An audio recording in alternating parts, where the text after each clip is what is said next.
Speed news के पेश करदा है Prince majestic wedding mall, SYJ complex, चार मीनार।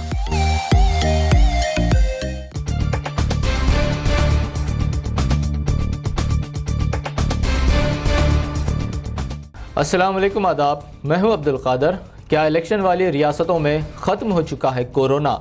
इसी टॉपिक पर देखिए खलील फरहाद के साथ जांच पड़ताल का नया एपिसोड जो अपलोड हो चुका है। लिंक डिस्क्रिप्शन और कमेंट बॉक्स में भी मौजूद है, ज़रूर देखिएगा। आइए अब देखते हैं 11 अप्रैल की 25 अहम खबरें स्पीड न्यूज़ में। UAE की तारीख में पहली मरतबा एक खातून हुई स्पेस प्रोग्राम के लिए सेलेक्ट। हाकिम दुबई शेख मोहम्मद बिन राशिद ने 4000 दरख्वास्तों में से नौरा अल मशरूती के नाम का इंतखाब किया। सऊदी अरब में संगीन गद्दारी के जुर्म में 3 फौजियों को दी गई सज़ाए मौत। सऊदी अरब की मिनिस्ट्री ऑफ डिफेंस ने बताया तीनों फौजियों पर दुश्मन के साथ ताउन करने का इल्ज़ाम था। अमेरिकी रियासत मिसौरी की एक मार्केट स्टोर पर हुई फायरिंग, एक की मौत और दीगर 3 हुए जख्मी। फायरिंग करने वाले मुश्तबा शख्स को हिरासत में ले लिया गया। ईरान में कोरोना वायरस की चौथी लहर का खौफ। ईरानी हुकूमत ने मुल्क के कई इलाकों में 10 रोज़ के लिए नाफिज किया लॉकडाउन। रमज़ान के दौरान भी गैदरिंग पर आयद होगी पाबंदी। जापान और भारत के दरमियान अप्रैल की आखिर में 2+2 सिक्योरिटी की बातचीत का मंसूबा। जापान मिनिस्टर भारतीय फॉरेन मिनिस्टर के साथ इस बात पर करेंगे तस्दीक। म्यांमार के शहर बागों में क्रैकडाउन, 80 से ज़्यादा अफराद हुए हलाक। आईनी शाहिदीन ने बताया फौजियों ने भारी असलह का इस्तेमाल कर अंधाधुंध फायरिंग की और महलूकीन की लाशें भी ले गए साथ। यूनाइटेड नेशन में भारत ने उठाया म्यांमार का मुद्दा। UN में भारत के रिप्रेजेंटेटिव ने म्यांमार में हुए तशद्दुद की मजम्मत करते हुए कहा म्यांमार की सूरत हाल से निमटने दुनिया को मुत्तहिद होना ज़रूरी।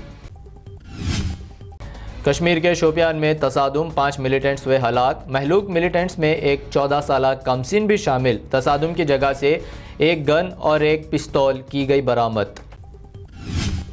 दिल्ली में कोरोना के पेश नज़र सख्त पाबंदियाँ। रेस्टोरेंट्स, सिनेमा हॉल्स, मेट्रो और बसों में 50% सलाहत की गुंजाइश। शादी तकरीब में सिर्फ 50 अफराद को ही शिरकत की होगी इजाज़त।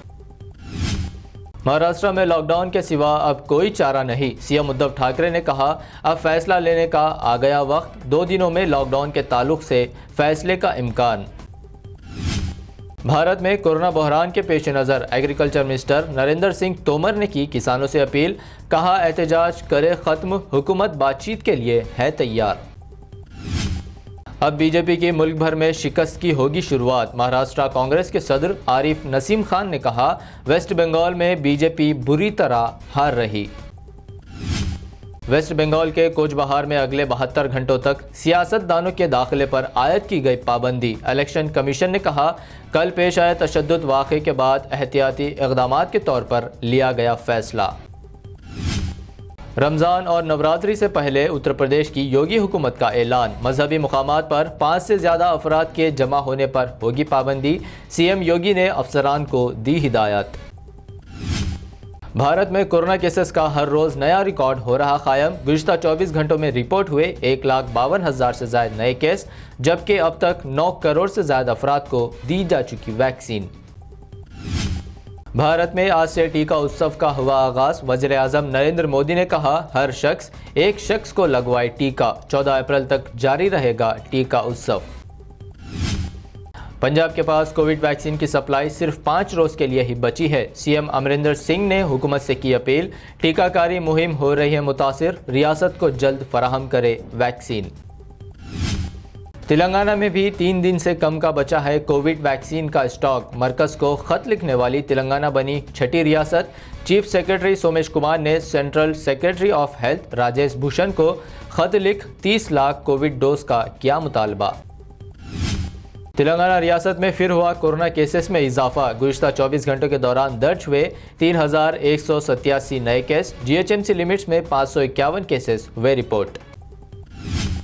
तेलंगाना में मास्क का इस्तेमाल लाजमी। हुकूमत ने मास्क न पहनने वालों पर 1,000 रुपये जुर्माना आयद करने का किया ऐलान। चीफ सेक्रेटरी सोमेश कुमार ने जारी किए अहकामात। कोरोना के साथ जीने की आदत डालना ज़रूरी। तेलंगाना के हेल्थ मिनिस्टर एटेला राजेंद्र ने कहा, तेलंगाना में लॉकडाउन नाफिज करने जैसी सूरत हाल नहीं। कोरोना की दूसरी लहर पर काबू पाने हुकूमत पूरी तरह है तैयार। कोरोना से मुतासिरा खातून को मकान मालिक ने घर में दाखिल होने नहीं दिया। तेलंगाना के करीमनगर में पेश आया ये गैर इंसानी वाक़या। इत्तला पर सेहत के हुकाम ने खातून को मुंतकिल किया आइसोलेशन सेंटर। तेलंगाना के सीएम केसीआर ने महात्मा ज्योतिराव फूले को उनकी 195वीं जन्मदिन के मौके पर पेश किया खिराज। कहा, तेलंगाना हुकूमत महात्मा फूले की फ़लसफ़े से तरगीब लेकर आगे बढ़ रही। हैदराबाद के एस राव नगर में 8 साला लड़का इलेक्ट्रिक ट्रांसफार्मर की जद में आकर झुलस गया। इत्तला मिलते ही आईटी मिनिस्टर केटीआर ने झुलस जाने वाले मासूम बच्चे के इलाज की जिम्मेदारी की कबूल। दोनों तेलुगु रियासतों तेलंगाना और आंध्रा में शदीद गर्मी, टेम्परेचर में रोज़ बरोज़ होता जा रहा इजाफा। महकमे मौसमियात ने दोनों रियासतों के मुख्तलिफ मुकामात पर टेम्परेचर की मज़ीद बढ़ने की जाहिर की उम्मीद। BBN स्पीड न्यूज़ में ये थी आज दिन भर की 25 बड़ी और अहम खबरें। मज़ीद न्यूज़ अपडेट्स और दिलचस्प प्रोग्राम्स के लिए बने रहिए हमारे साथ और देखते रहिए BBN चैनल।